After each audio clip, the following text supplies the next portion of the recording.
काय घटना घडली? काय 2 कामगारांचा मृत्यू झालाय काय?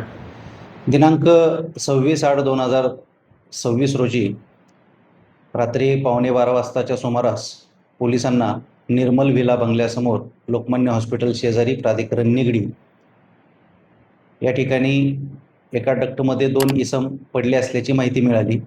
त्यानुसार पोलीस त्या ठिकाणी पोहोचले. अग्निशामक दलाच्या मदतीने 2 इसमांना बाहेर काढण्यात आले व उपचारकामी वायसीएम हॉस्पिटल या ठिकाणी पाठवले असता तेथील डॉक्टरांनी त्यांना मयत घोषित केले.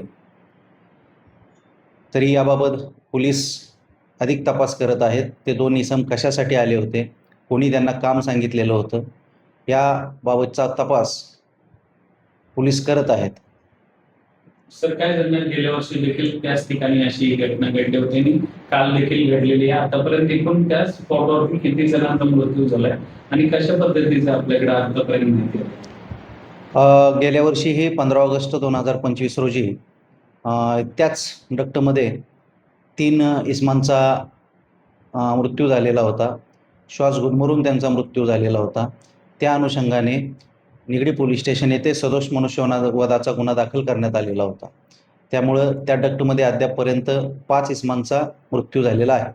सर जे कामगार ज्यांचा मृत्यू झाला त्यांचं वय काय होतं आणि ते कुठले कामगार होते, कुठं राहणार? त्यातील जे मयत आहेत मनोज बाबूराव शिंदे वय 26 वर्ष आणि दुसरा मयत आहेत अमोल अशोक शिंदे वय 19 वर्ष. हे दोघेही मूळ गाव यांचं आहे सिद्धेश्वर, तालुका औंढा, जिल्हा हिंगोली.